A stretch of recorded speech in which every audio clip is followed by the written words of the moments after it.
14 अगस्त सन 2005 की सुबह 9:02 पर लर्नका इंटरनेशनल एयरपोर्ट पर हिलियोस एयरवेज का एक विमान फ्लाइट 22 उड़ान भरने के लिए बिल्कुल तैयार थी।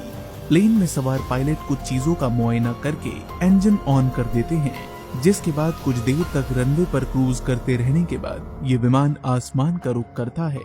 मगर हवा में पहुंचते ही इसका कॉकपिट एक अलार्म की आवाज से गूंज उठता है। दरअसल ये टेक ऑफ कॉन्फ़िगरेशन अलार्म था, जो तब बजता है जब पायलट ने टेक ऑफ करते वक्त कोई गड़बड़ की हो, मसलन प्लेन के फ्लैप सही दिशा में ना हो, या फिर इंजन चालू होने के बाद भी ब्रेक्स एंगेज्ड हों, या फिर रनवे टेक ऑफ के अलाइनमेंट में ना हो, तो ऐसी सूरत में भी ये अलार्म बज सकता है।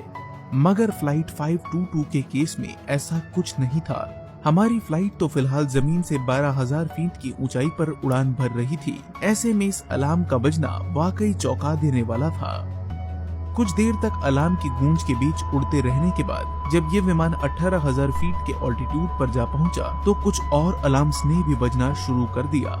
कूलिंग वार्निंग, लो एयर फ्लो जैसी बहुत सी छोटी मोटी समस्याएं खड़े होने लगी। जल्द ही प्लेन में मास्टर कॉशन की लाइट भी जल उठी, जो इस बात का संदेश देती है कि प्लेन में बहुत सारे सिस्टम सही ढंग से काम नहीं कर रहे हैं। अभी प्लेन के कॉकपिट में ये उथल पुथल चल ही रही थी कि पीछे पैसेंजर सीट के ऊपर लगा ऑक्सीजन मास्क ड्रॉप हो गया। ये देख प्लेन को उड़ा रहे पायलट ये समझ गए कि इस विमान में कुछ तो गड़बड़ है। सब कुछ नॉर्मल होने के बावजूद भी इतनी सारी समस्याएं आना किसी अनहोनी घटना की ओर इशारा कर रहा था। खतरे को भाप कैप्टन ने फौरन हिलियोस कमांड सेंटर में कॉल लगाया और रेडियो पर अपनी क्वेरी रजिस्टर करी। ये फ्लाइट 522 है। हम फिलहाल 18,000 फीट की ऊंचाई पर उड़ान भर रहे हैं। आसपास सब कुछ सामान्य होने के बावजूद भी प्लेन में बहुत सी दिक्कतें पेश आ रही हैं। दूसरी ओर से इस मैसेज को सुन रहा ऑपरेटिव फौरन कार्रवाई शुरू करता है। वो इस प्लेन के रिकॉर्ड्स चेक कर ये पता लगाता है कि अब से ठीक 15 घंटों पहले ये विमान मेंटेनेंस के लिए लाया गया था। ऐसे में वो फौरन मेंटेनेंस वाले लोगों से संपर्क साधने दौड़ता है। फ्लाइट मेंटेनेंस के लिए जिम्मेदार इंजीनियर को फौरन लाइन पर लिया जाता है। वो पायलट से सवाल करते हुए कहता है, आपके जहाज में प्रेशर कंट्रोल मैनुअल पर है या ऑटोमेटिक पर? मगर दूसरी ओर से इसका कोई जवाब नहीं आता है। हालांकि यह विमान अब भी एटीसी से कनेक्टेड था और सही सलामत उड़ान भी भर रहा था, मगर दूसरी ओर से कोई भी आवाज एटीसी तक नहीं पहुंच रही थी। एटीसी ऑपरेटर्स द्वारा कई बार पायलट से बात करने की कोशिश की गई, मगर उन्हें किसी भी तरह का कोई जवाब नहीं मिल रहा था। मानो जमीन से 18,000 फीट की ऊंचाई पर जाकर वो सभी लोग एकदम से खामोश हो गए हों। अब एविएशन अथॉरिटीज के पास एकमात्र विकल्प था इस प्लेन के करीब जाकर देखना कि आखिर इस प्लेन में ऐसा हुआ क्या जिसने सबको खामोश करके रख दिया है।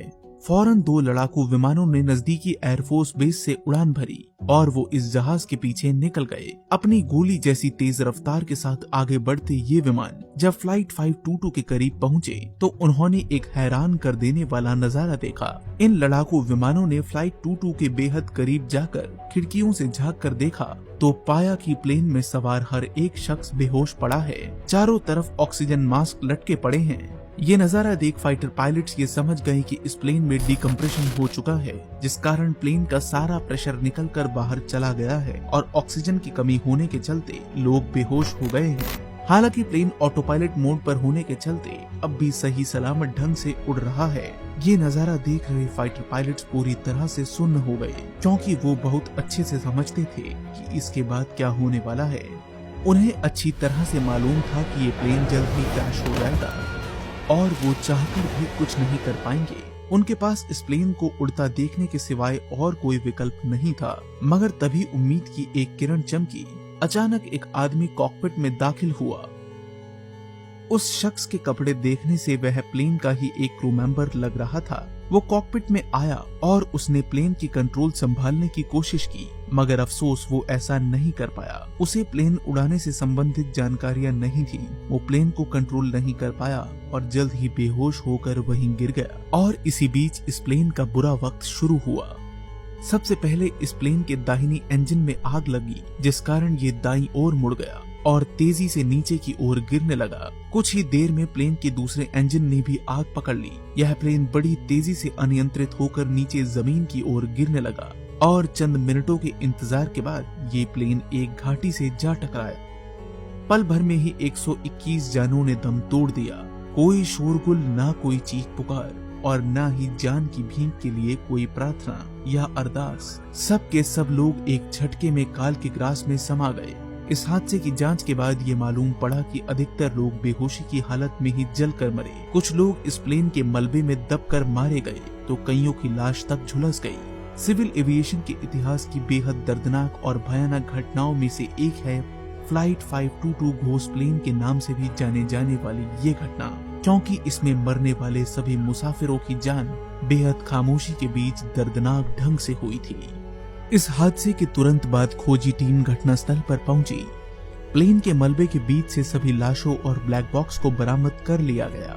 बता दें, किसी भी हवाई हादसे की वजह पता लगाने और उस घटना की तह तक जाने के लिए ब्लैक बॉक्स अहम भूमिका अदा करता है, क्योंकि इसमें CVR यानी कॉकपिट वॉइस रिकॉर्डर और FDR यानी फ्लाइट डेटा रिकॉर्डर जैसे तमाम अहम उपकरण मौजूद होते हैं, जो जांच के दौरान एक निर्णायक भूमिका अदा करते हैं। इस हादसे के बाद गठित की गई जांच कमेटी ने इसके ब्लैक बॉक्स की जांच की और उससे मिले सबूतों के आधार पर अपनी इन्वेस्टिगेशन रिपोर्ट तैयार की।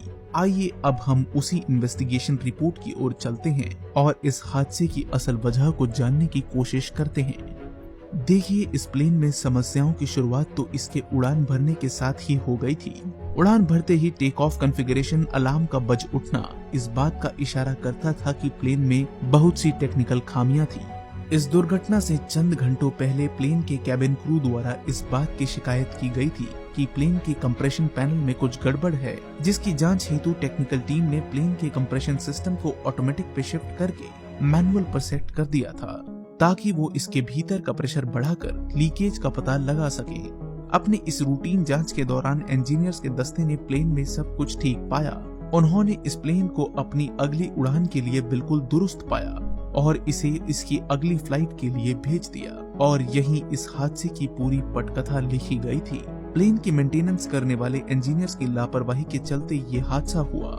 दरअसल प्रेशर चेक करने के बाद वो इंजीनियर्स प्रेशर नॉब को मैनुअल से ऑटो पर शिफ्ट करना ही भूल गए और आगे चलकर यही बात इस हादसे की मुख्य वजह बनी। टेक ऑफ के बाद जैसे ही प्लेन ने आसमान का रुख किया तो कैबिन में प्रेशर कम होने लगा, जिसके चलते पायलट समेत सभी यात्री बेहोश हो गए।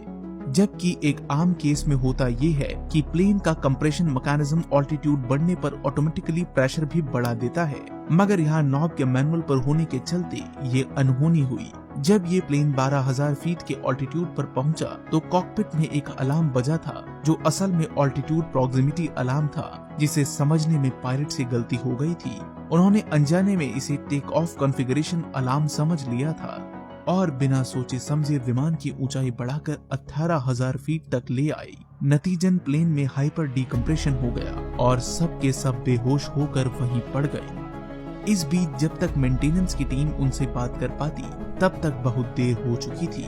इंजीनियर ने जब पायलट से पूछा कि फ्लाइट का कंप्रेशन सिस्टम मैनुअल पर है या ऑटोमेटिक पर, तब तक बहुत देर हो चुकी थी। प्लेन का पायलट बेहोश होकर बेसुध पड़ा था।